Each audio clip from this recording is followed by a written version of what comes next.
मित्रों नमस्कार। भारत माता की जय, वंदे मातरम, जय श्री राम। मित्रों मैं दिलीप पांडे, स्वागत है आपका मेरे YouTube चैनल में। मित्रों आपको याद होगा मैंने अभी एक दिन पहले एक वीडियो बनाया था। उस वीडियो में मैंने आपको ये बताया था कि किस तरह से देश के अंदर 3 तरह के यूट्यूबर्स हो गए हैं। जो राष्ट्रवादी यूट्यूबर्स हैं वो 3 खेमों में बंट गए हैं। एक वो जो आर्थिक कारणों की वजह से यूजीसी के रेगुलेशन का कोई भी विरोध नहीं कर रहे हैं। दूसरे वो हैं जो कि रिस्क लेकर के यूजीसी रेगुलेशन का विरोध कर रहे हैं। और तीसरे वो हैं जो यूजीसी रेगुलेशन का विरोध भी नहीं कर रहे हैं, चुप भी हैं, उसको मास्टर स्ट्रोक बता रहे हैं और आरोप लगा रहे हैं उन लोगों पर जिन्होंने कि यूजीसी रेगुलेशन का विरोध किया, जिन यूट्यूबर्स ने। तो मैंने आपको उस समय ये कहा था कि हमारे जैसे यूट्यूबर्स जो कि खुल करके विरोध कर रहे हैं वो सही कर रहे हैं, क्योंकि जितना वो विरोध करेंगे उतना ही सरकार हिंदुत्व के मुद्दे पर लौटने पर विवश होगी और उतना ही सरकार सामान्य वर्ग के मामलों पर भी ध्यान देने पर विवश होगी। यानी अगर हम सड़क पर उतर करके अगर अपनी मांगों को रखेंगे तो उससे हमारे दोनों हाथों में लड्डू रहेगा। सामान्य वर्ग की मांगे भी पूरी होंगी और जो हिंदुत्व के विषय, जो हिंदुत्व का एजेंडा जो कि बहुत लंबे अरसे से कहीं ठंडे बस्ते में चला गया है, उस एजेंडे पर सरकार दोबारा से वापस लौटेगी। और अब ये होता नजर आ रहा है, क्योंकि मैं समझता हूं कि पिछले 10 महीने से अगर देखें तो बीते 10 महीने से सरकार ने हिंदुत्व को लेकर कोई बहुत बड़ा डिसीजन नहीं लिया, लेकिन अब हिंदुत्व के मुद्दे पर सरकार ने बहुत बड़ा फैसला लिया है और उसी फैसले की आज यहां पर आपसे हम चर्चा करने जा रहे हैं। मित्रों आप जानते हैं कि जब अगर कोई बच्चा रोता है तो माँ पहले उसको एक खिलौना देती है। मान लो पहले उसने उसको कोई छोटी सी कार दी खेलने के लिए, अब फिर भी वो रो रहा है तो माँ क्या करेगी, अच्छा तू ठीक इसको नहीं, दूसरा खिलौना ले जो इससे बड़ा खिलौना है, एरोप्लेन ले ले। फिर वो देखता है कि माँ तो एरोप्लेन से भी नहीं मांग, बच्चा तो एरोप्लेन से भी नहीं मांग रहा है, तो उसको कुछ और खिलौना देती है। तो बेसिकली अब क्या किया जा रहा है कि देश की जनता को खिलौने दिए जा रहे हैं। हालांकि मैं इस फैसले की तुलना खिलौने से बिल्कुल भी नहीं करूंगा, लेकिन ये तुलनात्मक है कि अब क्या किया जा रहा है कि देश की जनता को धीरे धीरे करके अब चीजें दी जाएंगी कि देखो तुम लोग विरोध मत करो, हम हिंदुत्व के रास्ते पर चल रहे हैं, हिंदू धर्म के लिए काम कर रहे हैं, थोड़ा सा रुक जाओ, हम आपकी सुनेंगे, सब करेंगे, सब कुछ करेंगे। हालांकि मैं आपसे ये कह रहा हूं कि सरकार की बातों में आने की जरा भी आवश्यकता नहीं है। सरकार की बातें मानने की कोई भी आवश्यकता नहीं है। आप अपनी मांगों पर टिके रहना, आप सामान्य वर्ग की जो मांग है उस पर टिके रहना, बाकी ये जो कर रहे हैं उसको करते रहना, ये जो कर रहे हैं उसका सेहरा भी अपने माथे पर बांधते रहना। आप जानते हो मित्रों ना कि हम कौन लोग हैं। हम वो लोग हैं, ये आप जैसे हम सभी लोग, ये वो लोग हैं जो कि प्रधानमंत्री मोदी के समर्थन के लिए पूरे देश में 12 सालों से गालियां खा रहे हैं। लोग अब तक कहते थे साहब ये तो अंधभक्त हैं, अंधभक्त हैं, अंधभक्त हैं, मोदी के अंधभक्त हैं। हम लोग गालियां खाते रहे, ठीक है। इसके बाद जब हम लोगों ने यूजीसी रेगुलेशन का विरोध किया तो लोगों ने कहा कि तुम लोग जातिवादी हो गए हो। क्या कहा, फिर आरोप लगाया हमारे ऊपर। पहले कहते थे अंधभक्त, अब कह रहे कि जातिवादी हो गए हो तुम लोग, जातिवादी हो, जातिवादी, देशद्रोही हो, ठीक है। इस तरह की बातें कही जा रही हैं। लेकिन आपको क्या करना है, आपको अपने माथे सर पर सेहरा बांधना है। वो सेहरा क्या बांधना है कि हमने विरोध किया, हमने प्रखर विरोध किया, हम सड़कों पर उतरे, तो अब सरकार जो है वो हमारे दोनों हाथों में लड्डू देने पर मजबूर होगी। हमारी ताकत ऐसी है, एक हाथ में हमारे पास हिंदुत्व का एजेंडा होगा जिसमें कि हमें वो सब मिलेगा जो हम चाहते हैं, और दूसरी तरफ जो है सामान्य वर्ग की जो मांगे हैं उसको भी पूरा करने के लिए सरकार को मजबूर होना पड़ेगा। तो अब बात करते हैं कि आखिर फैसला क्या हुआ है और क्यों मैंने इस फैसले की तुलना राम मंदिर, वक्फ और अनुच्छेद 370 से की है। मित्रों ये फैसला इतना बड़ा है कि मैं ये कहूंगा कि ये लगभग 90 सालों के बाद, यानी ये 80-90 सालों के बाद जो है ये एक बहुत बड़ा यूटर्न है। मैं समझता हूं कि भारत की पूरी एक समाज का, या उस समाज से सरकार बनती है तो उस सरकार का, उस संगठन का। क्यों?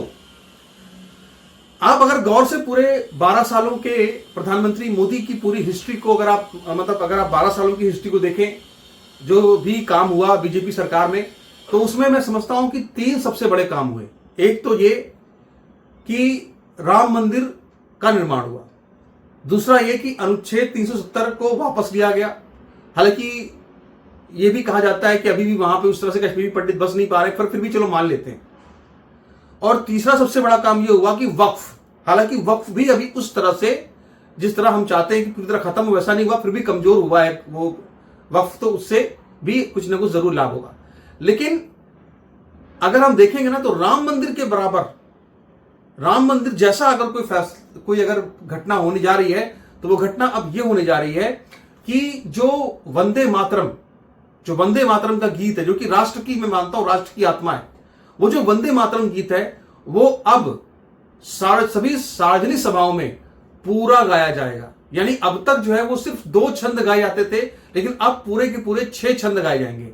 अब आप समझेंगे कि आखिर ये इतना बड़ा फैसला क्यों मैं मान रहा हूं। इसलिए मान रहा हूं क्योंकि 1937 में, सन 1937 में कांग्रेस के द्वारा यह फैसला किया गया था। यानी उसके पहले वंदे मातरम के 6 छंद पूरे गाए जाते थे, जिसमें कि मुसलमानों के मुताबिक बुत परस्ती थी, यानी मूर्ति पूजा थी। लेकिन 1937 में कांग्रेस पार्टी ने मुसलमान लीग के दबाव में आकर के, मुस्लिम लीग के दबाव में आकर के मुस्लिम तुष्टीकरण के लिए वो जो 4 छंद थे बाद के, उन 4 छंदों को उसने हटा दिया। वह एक तरह से देखा जाए तो भारत के हिंदू समाज और भारत के मुस्लिम समाज के बीच में एक धर्मनिरपेक्ष समझौता था, एक सेकुलर एग्रीमेंट था कि देखो 2 छंद गाए जाएंगे, बाकी 4 छंद इसलिए नहीं गाए जाएंगे क्योंकि उसमें मूर्ति पूजा है। यानी वो हिंदू मुस्लिम के बीच में भाईचारा बनाने के लिए झूठा, या ये यूं कहें कि एक सेकुलरिज्म स्थापित करने के लिए किया गया भारतीय समाज के द्वारा, हिंदू समाज के द्वारा इस्लामी समाज से एक एग्रीमेंट था, और उस एग्रीमेंट को अब सरकार ने तोड़ दिया है। और अब क्या है, उन्होंने अलाउ कर दिया कि पूरा 6 छंद, जो 6 छंद हैं पूरे, वो पूरे के पूरे 6 छंद अब गाने होंगे। यानी सरकार ने तय कर दिया कि आपको पूरे पूरे 6 छंद अब गाने ही होंगे। सबसे बड़ी बात यह है कि 28 जनवरी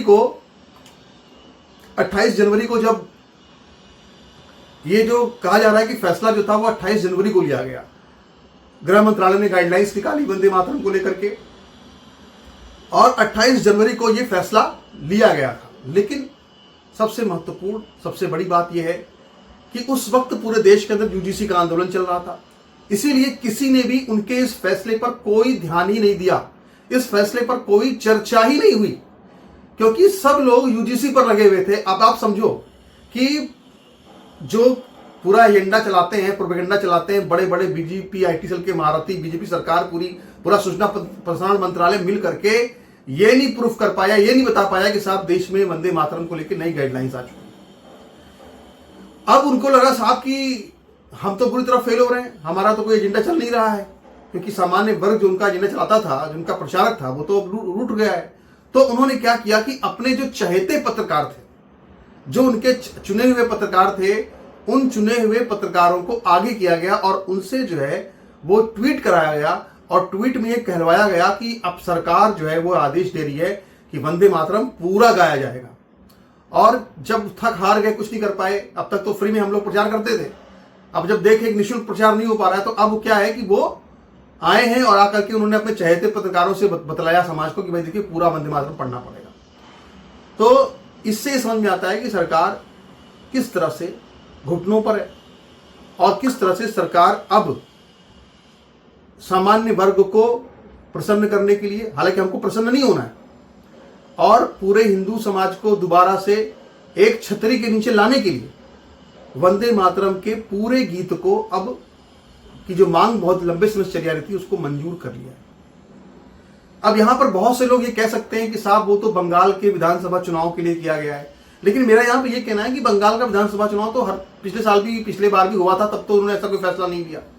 तो उन्होंने ये जो फैसला लिया है, इस फैसले की प्रमुख जो वजह है वो यही है कि जो जनता सड़कों पर उतरी हुई है, जो हिंदू समाज के बीच में एक जातिगत बंटवारा, एक खाई जो बड़ी कर दी है, उस बंटवारे की खाई को दोबारा सबको छतरी के नीचे लाने के लिए ये फैसला लिया गया है।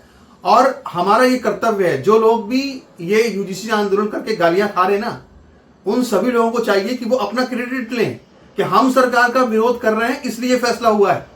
क्योंकि अगर हम क्योंकि ये सरकार कौन सी सरकार है, ये वही सरकार है जो शबाना आजमी की टांग टूट जाती है तो उसको बड़ा तकलीफ होती है, हमारे प्रधानमंत्री जी को तकलीफ होती है, पूछते हैं कि भाई क्या हुआ।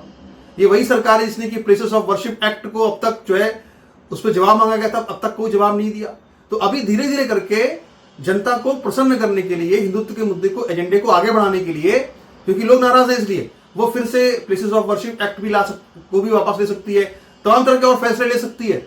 तो इसका सबका क्रेडिट जो है वो उन लोगों को जाएगा, उन सामान्य वर्ग के लोगों को जाएगा जो कि सड़क पर उतरे हुए हैं और सरकार पर दबाव डाल रहे हैं। लेकिन फिर आपसे ये बात कह रहा हूं, किसी भी मामले में किसी भी तरह से सरकार की बातों में नहीं आना है, ठीक है। वो कुछ भी आपको बताए हिंदुत्व को लेकर के, उसकी बात नहीं माननी है, आपको अपनी बात मनवानी है। आपको सामान्य वर्ग की मांगों पर टिके रहना है और उन मांगों पर टिके भी रहना है और साथ में क्रेडिट भी लेना है हर चीज का कि देखो ये हम करा रहे हैं। इसलिए क्योंकि अभी बहुत सारे विद्वान यूट्यूबर्स आए थे ना, वो ये कह रहे थे कि तुम लोग विरोध क्यों कर रहे हो, विरोध करने से क्या होता है, सरकार जो कर रही है वो ठीक कर रही है। उनको ये समझाना है कि तुम्हारे चुप रहने से और तुम्हारे सरकार का तुष्टीकरण करने से, सरकार की चापलूसी करने से सरकार आराम से सो रही थी। अब हम लोगों ने सरकार को जगाया है आंदोलन करके, इसलिए सरकार अब जो है वो हिंदुत्व के फैसले लेने पर मजबूर हो रही है और धीरे धीरे और बड़े बड़े फैसले लेगी। तो ये सब जो सहरा है ना कामयाबी का, ये आपको अपने सर पर बांधना चाहिए, मेरा स्पष्ट रूप से विचार है। अभी बहुत से लोग नीचे आएंगे, वो तरह तरह की बातें करेंगे, मुझे को गालियां भी देंगे कि तुम ऐसे कैसे कह सकते हो, वैसे कैसे कह सकते हो। पर देखो भाई, मैं अपनी तरह से काम करता हूं, मैं अपनी तरह से रणनीति जो समझ में मुझे आती मैं वो बताता हूं। अब तुमको अच्छी लगे तो मानो, ना अच्छी लगे तो ना मानो, पर भाई मेरा तो ये मानना है कि जब तक बच्चा ना रोए तब तक माँ उसको दूध नहीं पिलाती है। और जब तक, और कई बार देखा होगा ना आपने कि कई बच्चे जिद करते हैं कि मुझे टीवी देखनी है, तो माँ कहती है कि टीवी देखने से कैसे बचाएं, एक काम करो तुम ये खिलौना खेलो। बच्चे ने कहा हम ये खिलौना नहीं लेंगे, दूसरा दो, वो नहीं लेंगे। तो आखिर में माँ क्या करते हैं, चल तू टीवी देख ले थोड़ी देर के लिए, वही है ना। तो बस वही हमें करना है। हमको सरकार जो है वो देगी कि भाई तुम ये भी ले लो, हिंदुत्व भी का में वंदे मातरम भी कर लो, तो ठीक है पूरा ले लो, और क्या नाम है कि जो है कि प्लेसेस ऑफ वर्शिप एक्ट भी आप वापस ले रहे हैं, सब कर ले रहे हैं। लेकिन आपको अपनी असली मांग पर टिके रहना है। आपको अपनी असली मांग, जो हिंदुत्व की मांग, जो आपकी सामान्य वर्ग की मांगे हैं, उससे आपको पीछे नहीं हटना है। जब तक वो मांगे पूरी नहीं हो तब तक आप अपना आंदोलन जारी रखिए। लेकिन जो भी सरकार हिंदुत्व के फैसले कर रही है उसका क्रेडिट आपको है, इस बात को ध्यान रखिएगा, ताकि उन लोगों को जवाब मिले जो कि सरकार की तुष्टीकरण कर रहे थे, जो कि यूजीसी को लेकर के मोदी के खिलाफ कुछ बोलने को तैयार नहीं थे। उनको ये समझाना कि हमारा पराक्रम है कि हम सड़कों पर उतरे, इसलिए सरकार हिंदुत्व के एजेंडे पर वापस लौटने को विवश हुई है, ये बताना उनको जरूर, ठीक है। तो यहां पे मैं जाने से पहले जरा ये भी बताना चाहता हूं भाई कि आखिर ये जो पूरा वंदे मातरम का इशू है, इसमें आखिर इसका इतना विरोध क्यों होता है। यानी वंदे मातरम को लेकर के क्यों कहते हैं कि साहब वंदे मातरम में तो क्या कहते हैं कि मूर्ति पूजा है। आप जरा विचार करना कि जब ये पूरा पढ़ा जाएगा ना वंदे मातरम, तो इस देश में जो जिहादी ताकतें हैं उनके कलेजे पर कैसी छुरी चलेगी। पढ़ो जरा इसको एक बार, तो मैं आपको समझ में आएगा। सप्त कोटि कंठ कल कल निनाद कर ले, द्विसप्त कोटि भुजय धृत खर कर वाले, अबला केनो माँ तुम ये तो बले, बहुबल धारिणीम नमामि तारिणीम, रिपुदल वारिणीम मातरम। क्या मतलब इसका मतलब है, कौन कहता है कि माँ तू अपनी धरती पर कमजोर है। 70 करोड़ हाथ तलवारें लेकर तेरी रक्षा के लिए दौड़ रहे हैं, 70 करोड़ आवाजें एक छोर से दूसरी छोर तक तेरे लिए गरज रही हैं। माँ तू कई शक्तियों से संपन्न बल से भरी हुई हो, मैं तुझे पुकारता हूं, तू जो सबको बचाती है, उठ और हमें बचा। मैं उसी माता को पुकारता हूं जिसने हमेशा अपने दुश्मनों को जमीन हो या समुद्र हर जगह से पीछे धकेल दिया और खुद को आजाद कर लिया। कितनी सुंदर भावना है, कितनी जबरदस्त तेजस्वी भावना है, जरा देखिए। तुम्ही विद्या तुम्ही धर्म, तुम्ही हरि तुम्ही कर्म, त्वम ही प्राण शरीरे, बाहुते तुम्ही माँ शक्ति, हृदय तुम्ही माँ भक्ति, तुम्हारी प्रतिमा गढ़ी मंदिरे मंदिरे। तू ही ज्ञान है, तू ही धर्म है, तू ही हृदय है, हमारी आत्मा है, हमारी सांस है, तू ही दिव्य प्रेम है, हमारे हृदयों में वह विस्मय है जो मृत्यु पर विजय प्राप्त करता है। तेरी ही शक्ति हमारी भुजाओं को ताकत देती है, तेरा ही सौंदर्य है, तेरा ही आकर्षण है। हमारे मंदिरों में दिव्य रूप से निर्मित प्रत्येक प्रतिमा केवल तेरी ही है। ठीक है, आगे। त्वम ही दुर्गा दश प्रहर धारिणी, कमला कमल दल विहारिणी, वाणी विद्या दायिनी, नमामि त्वाम, नमामि कमलाम अमलाम अतुलाम, सुजलाम सुफलाम मातरम वंदे मातरम। तू दुर्गा है, तू ही देवी है, तू ही रानी है, तेरे प्रहार करने वाले हाथ और चमकीली तलवारें हैं। तू कमल के सिंहासन पर बैठी लक्ष्मी है, 100 सरों वाली सरस्वती है, तुम सा शुद्ध और पूर्ण और कोई नहीं है। हे माँ, तेरी धरती कलकल बहती धाराओं से समृद्ध है, बागों की चमक से उजली है। कितने सुंदर इसके अर्थ हैं, देखिए। श्यामलाम सरलाम सुस्मिताम भूषिताम धरणीम भरणीम मातरम वंदे मातरम। तेरा रंग काला है लेकिन तेरी आत्मा बिल्कुल साफ है, तेरे रत्न जड़ित केश हैं, दिव्य गौरवशाली मुस्कान है, तू सभी पार्थिव धर्मों में सबसे सुंदर है, तेरे हाथों में धन की वर्षा होती है। हे माँ, हे मेरी माँ, हे मधुर माँ, मैं तुझे प्रणाम करता हूं। तो ये किसी भी दुनिया में धरती माँ को, देश को माता मानकर देशभक्ति वाला ऐसा कोई गीत कभी नहीं बना आज तक, ना कभी बनेगा शायद इस तरह से। बहुत ही महान गीत है। और 1875 में बंग दर्शन नाम की जो पत्रिका थी, रविन्द्रनाथ माफ कीजिएगा बंकिम चंद्र चटर्जी ने वहां पर इसको उद्धृत किया था। इसके बाद फिर 1885 में इसको जो आनंद मठ पत्रिका, आनंद मठ उपन्यास था, उसमें डाला था। इसके बाद 1905 में जब भंग आंदोलन हुआ तो उसमें इसका जोर शोर से गायन हुआ। इसके बाद पूरे देश के अंदर छा गया था। इसके बाद 1937 में जब कुछ लोगों ने आपत्ति की, मुसलमानों ने, तो कांग्रेस पार्टी ने इसको कहा कि बस 2 छंद गाए जाएंगे, बाकी नहीं गाए जाएंगे। 24 जनवरी 1950 को जब राष्ट्रगान पर बात हो रही थी कि भाई राष्ट्रगान, राष्ट्रगीत क्या होगा, तो उस समय राजेंद्र प्रसाद ने राष्ट्रगीत को लेकर कहा कि भाई इसको राष्ट्रगीत का दर्जा होगा। और चूंकि इसका एक बहुत बड़ा एक रोल रहा है आंदोलन में हमारे भारत की, इसलिए इसको माना जाएगा, समान दर्जा होगा राष्ट्रगान के। इसके बाद फिर 1992 में यह तय हुआ कि जब भी संसद का अधिवेशन शुरू होगा तो जनगण मन से खत्म होगा तो वंदे मातरम से खत्म होगा। तो इस तरह से ये पूरी इसकी एक हिस्ट्री है। और अब इसमें एक मैं समझता हूं कि नया एक माइलस्टोन है। लेकिन मैं समझता हूं इसमें एक और चीज जोड़नी चाहिए, और वो ये, अगर कोई इसको गाने से मना करता है तो उसके विरुद्ध में दंड का प्रावधान होना चाहिए। अगर ये प्रावधान नहीं किया गया तो ये फैसला पूरी तरह से अधूरा है। ये भी हमारी मांग है कि इसको भी पूरा किया जाए। नमस्कार, धन्यवाद।